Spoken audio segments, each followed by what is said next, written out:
बिल्कुल शर्मयोग निंदनीययोग। देखो की हाल किया भागवत का करके बिल्कुल एक ब्रिज के थले इनू सुट के एक धर्म का मजाक उड़ाया। साहब ने अलर्ट जारी किया, गुरुद्वारे लिए अलर्ट जारी किया भी उत्थे गुरुद्वारे जो बेदबियां हो रही उन्होंने पुलिस सख्त कार्रवाई करे, सख्त तो सख्त उत्थे एक्शन लवे, सख्त तो सख्त सिक्योरिटी का प्रबंध करे। पर ਜਿਹੜੇ ਹਿੰਦੂ ਸਮਾਜ ਦੇ ਨਾਲ ਘਟਨਾਵਾਂ ਹੋ ਰਹੀਆਂ ਉਹਦੇ ਲਈ ਚੰਨੀ ਸਰਕਾਰ ਚੁੱਪ ਹੈ।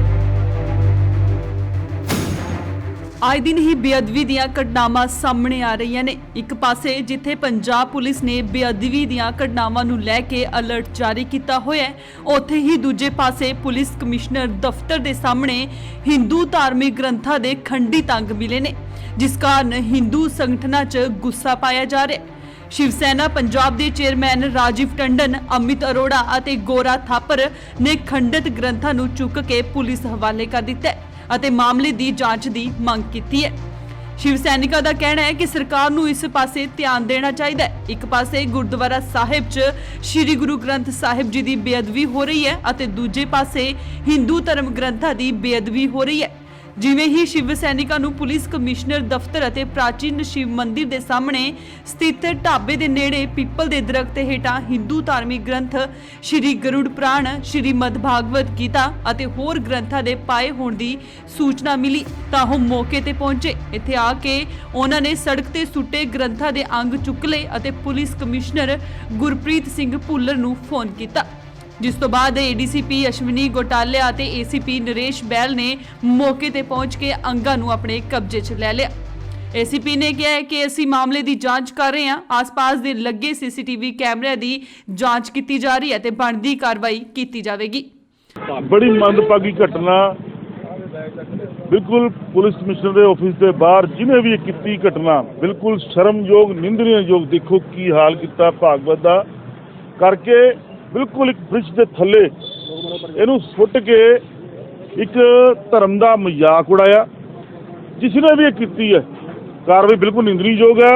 असी चाहांगे सरकार प्रशासन उस व्यक्ति के खिलाफ जांच करके भी जिन्हें भी देखो आले दुआले कैमरे लगे हुए हैं, जिन्हें भी ये काम किया उसके खिलाफ कड़ी तो कड़ी कार्रवाई होनी चाहिए है। बेअदबी की घटनावां हो रही ने, सरकार कह रही है कि असीं गुरुद्वारे सरकार सुत्ती पई है, सरकार सुत्ती पई है। शासन ने अलर्ट जारी किया है, डीजीपी ने अलर्ट जारी किया है, डीजीपी साहब ने अलर्ट जारी किया है, गुरुद्वारे लिए अलर्ट जारी किया भी उत्थे गुरुद्वारे जो बेदबियां हो रही उन्होंने पुलिस सख्त कार्रवाई करे, सख्त तो सख्त उत्थे एक्शन लवे, सख्त तो सख्त सिक्योरिटी का प्रबंध करे।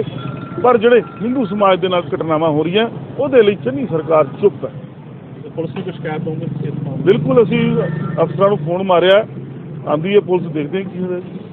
ਅਸੀਂ ਐਸਐਚਓ ਸਾਹਿਬ ਨੂੰ ਫੋਨ ਮਾਰਿਆ, ਡਿਪਟੀ ਸਾਹਿਬ ਨੂੰ ਫੋਨ ਮਾਰਿਆ। ਅਸੀਂ ਤਾਂ ਸਾਫ਼ ਕਹਿਣਾ ਚਾਹੁੰਦੇ ਹਾਂ ਵੀ ਜਿਹੜੇ ਪੰਜਾਬ ਦੇ ਵਿੱਚ ਮੰਦਰ ਤੋੜੇ ਜਾ ਰਹੇ, ਹਿੰਦੂ ਦੇਵੀ ਦੇਵਤਿਆਂ ਦੀ ਬੇਅਦਬੀ ਕੀਤੀਆਂ ਜਾ ਰਹੀਆਂ, ਚੰਨੀ ਸਰਕਾਰ ਕਾਂਗਰਸ ਸਰਕਾਰ ਚੁੱਪਚਾਪ ਬੈਠੀ ਤਮਾਸ਼ਾ ਦੇਖ ਰਹੀ। ਡਾਕਟਰ ਸਾਹਿਬ ਕੀ ਮਿਲਿਆ ਵਾ?